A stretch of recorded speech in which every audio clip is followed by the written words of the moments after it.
Mau tahu motor yang tenaganya lebih gede dari Toyota Zenix yang baru? Ini dia jawabannya. Ducati Street Fighter V4 SP2.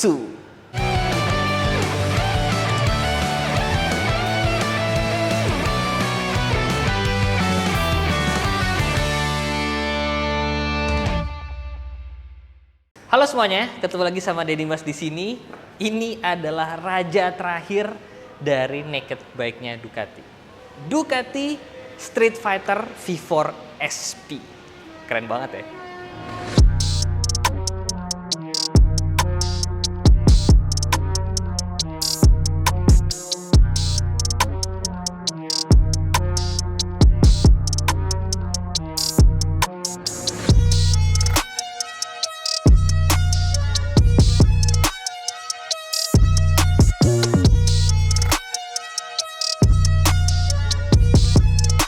Kenapa gue bilang ini raja terakhir? Karena kalau di Ducati itu ada Ducati Street Fighter V2, yang paling basic, V-Twin. Nah, 900cc, di atasnya ada Ducati Street Fighter V4, terus ada V4S, lalu ada V4 SP ini teman-teman. Nah ini udah bener-bener raja terakhirnya. Banyak banget fitur yang cuma ada di sini, dan ini limited run teman-teman. Jadi dia dikasih tahu nih produksi nomor berapa, tapi dia nggak ngasih tahu dari berapa totalnya. Kalau yang ini nomor 725. Nah kita lihat dari desain depannya yuk.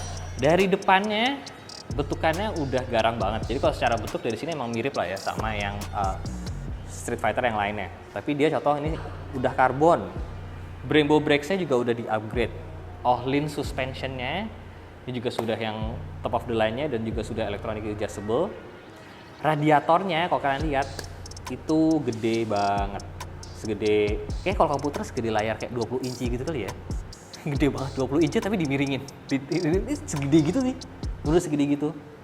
Dan yang paling keren ya, paling garang ya, tentunya apalagi kalau bukan sayap-sayap ya teman-teman. Ada 4, 2 di sebelah kanan dan 2 di sebelah kiri. Bentukannya tuh bener-bener udah kayak motor bang sih sayapnya itu. Terus ada bendera Italinya gitu di sayap yang di atas ya. Ini bener-bener bentukannya garang segarang-garangnya teman-teman. Lampunya kecil di depan ya kan. Pokoknya keren banget deh.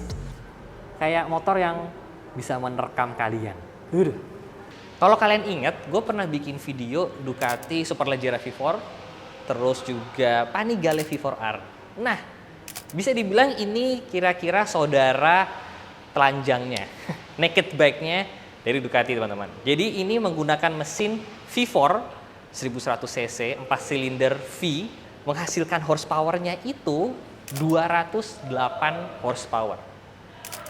Sebagai gambaran ya, kalian tahu Toyota Kijang Zenix ya, yang pernah gue review itu berat mobilnya 1900 kilo, bisa menggerakkan 7 orang, dan tenaganya itu cuman 180-an horsepower.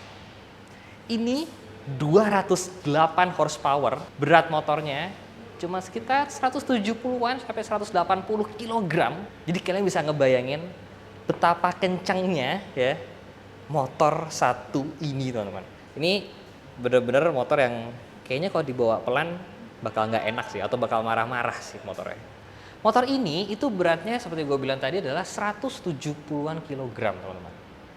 Sebagai gambaran, mungkin motor-motor 250cc ya 4 silinder gitu tuh kira-kira 140-an sampai 150 kilogram. Jadi ini cuma lebih berat sedikit, tapi powernya bisa dibilang 4 kali lipat teman-teman. Jadi motornya sangat-sangat bengis, sangat-sangat high performance. Tapi dengan segitu banyaknya high performance, motor ini bisa dibilang nyaman lah ya secara fitur. Dia udah dapat Ohlin steering damper yang elektronik ya kan. Terus riding mode semuanya ada, udah Brembo semua, layarnya full LCD. Riding mode-nya dia juga menarik nih teman-teman. Jadi dia tentunya ada yang full power ya kan, ada yang middle, dan dia juga ada yang wet. Nah, apa sih bedanya yang wet? Kalau wet itu teman-teman sama Ducatinya di setting paling kalem. Horsepower-nya cuman di limit sampai 160 horsepower. Sebagai gambaran, motor sport 600 cc itu juga kira-kira cuma 160-170 horsepower. Jadi di motor ini dibatesin ya kalau lagi mode wetnya itu kira-kira sama kencangnya sama full powernya motor di 600 cc sport, teman-teman. Agak kurang ajar ya. Terus yang bikin gue suka lagi sama motor ini adalah warnanya. Jadi warnanya kan dia tuh mostly black, ya kan. Cuman sedikit doang a hint of Ducati red. Tapi tangkinya sama dia dibikin brushed aluminium. Nah, ini udah menjadi ciri khas Ducati juga, teman-teman. Karena kalau kalian Ducati Panigale yang V4R gitu kan, pokoknya top of the line-nya, biasanya tangkinya justru nggak dicat atau nggak diwarnain. Kalau kalian suka nggak sama warnanya? Atau bentukannya? Kalau gue sih luar binasa, kerennya. Keren banget.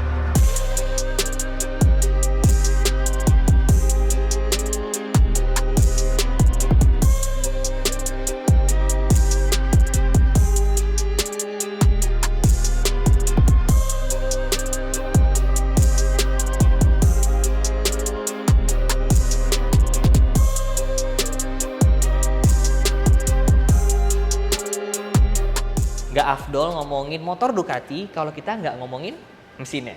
Nah, mesin dari Street Fighter V4 SP ini sebenarnya bisa dibilang hampir sama dengan yang V4 S-nya, teman-teman.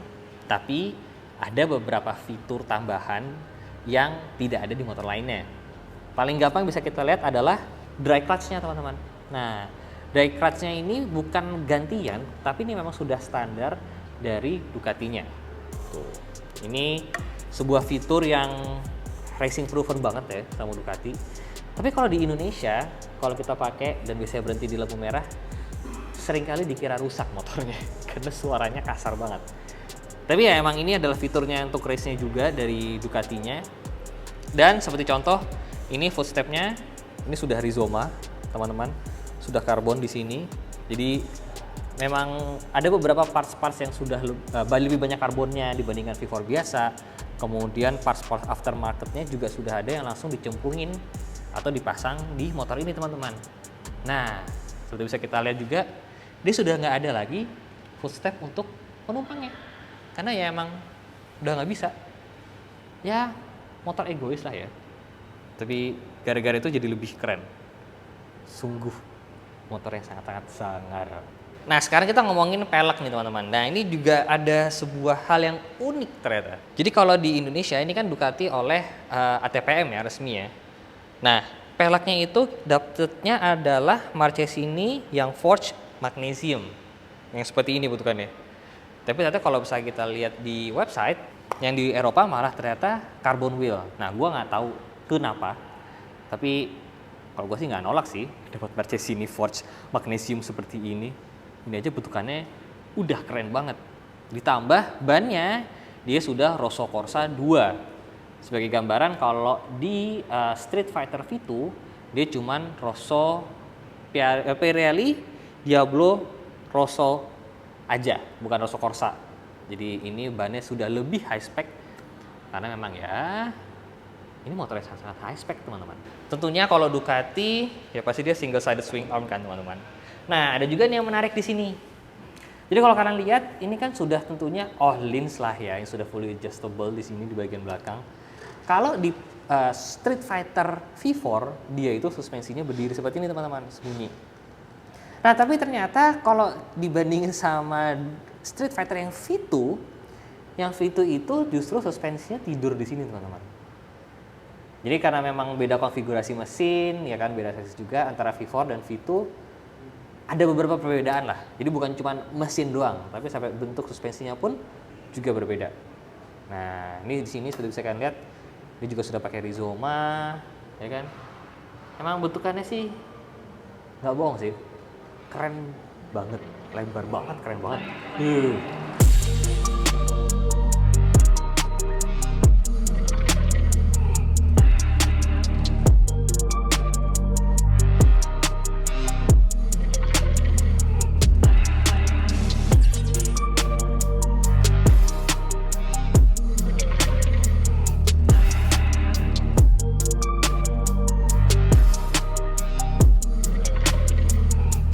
Sebagai Ducati yang naked, Street Fighter ini posisi berkendaranya itu lebih nyaman lah ya dibandingkan dengan yang Panigale-nya. Nah ini gue mencoba mencontohkan, tinggi sekali. Nah, ya mungkin kalau posisi kaki ya motor ini masih nekuk lah ya kayak Panigale, cuman stangnya tinggi banget ya teman-teman. Stangnya udah tinggi, ya walaupun masih tetap ada nunduknya sedikit, cuman kalau Panigale kan di sini banget ya, pegel. Nah kalau ini bisa lebih tegak teman-teman. Nah persamaannya lagi dengan Panigale adalah kalau ini steering locknya masih sama kayak Panigale, jadi masih mirip seperti sports bike. Jadi kalau buat elap nyelip di kemacetan Jakarta weekdays masih susah. Tapi gue rasa nggak ada lah ya yang bakal pakai motor ini buat harian di Jakarta buat ngantor.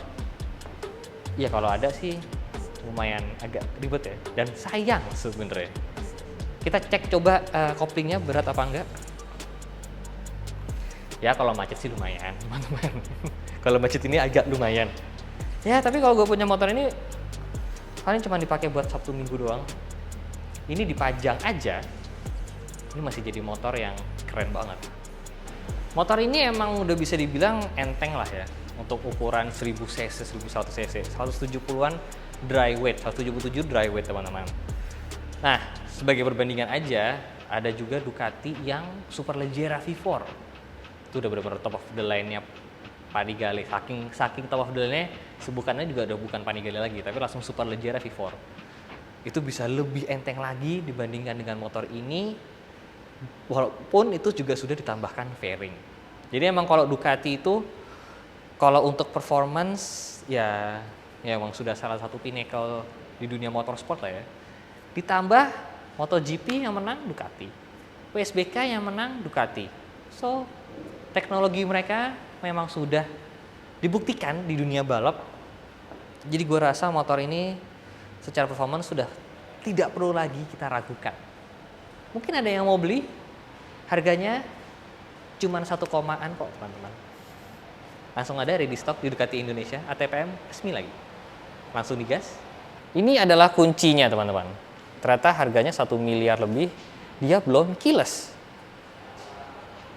Masih harus pakai anak kunci. Nah sekarang kita mau coba nyalain, tapi sebelum nyala kita lihat dulu yuk layarnya kayak gimana sih. Masukinnya di sini.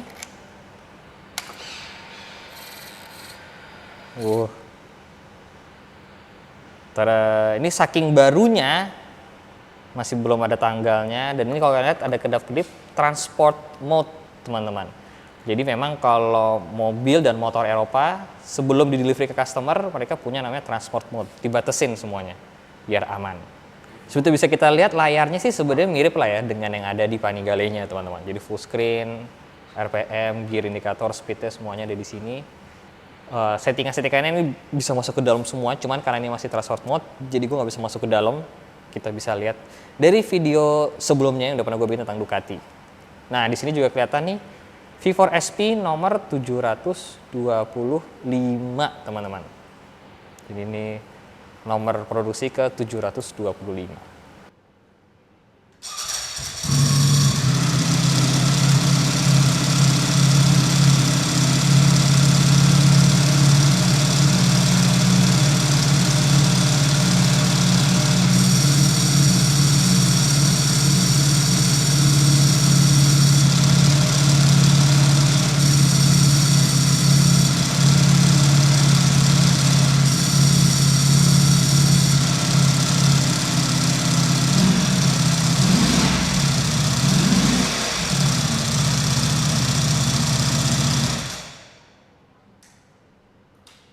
Suaranya super berisik. Itu tadi masih pakai knalpot standar, teman-teman. Bayangin kalau misalkan diganti pakai Akrapovic gitu ya, bakal seberisik apa. Dan bisa kalian dengar juga suara koplingnya itu ciri khas dry clutch-nya Ducati, teman-teman. Jadi ketika ditarik koplingnya suaranya akan berbeda. Nah, itu yang biasanya kalau orang nggak paham nyebutnya, "Mas, motornya rusak ya?" Enggak, emang begitu suaranya, teman-teman. Jadi motor ini standar sangat-sangat berisik. Gue rasa kalau lewat gang gitu kayaknya bakal dimarahin ya sama orang-orang.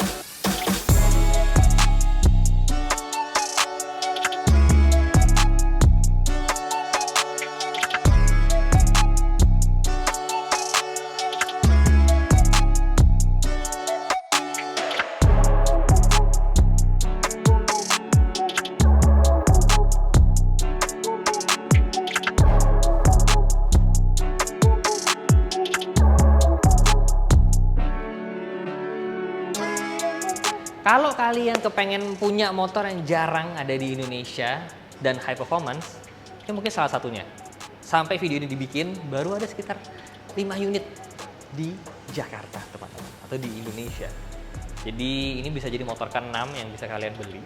Nah, cocok banget kan? Kepengen punya Ducati yang kencang, setara Panigale performance-nya, tapi bentukannya berbeda. Ini salah satunya. Ya. Kalian jangan lupa follow Instagram Ducati Indonesia, teman-teman. Silahkan di follow, ya. Otak-otak langsung aja. Jangan lupa di like videonya. Jangan lupa subscribe. Kasih tahu deh, nextnya enaknya kita bikin video tentang Ducati apa. Saya Sevi Jalan. See you next video, guys.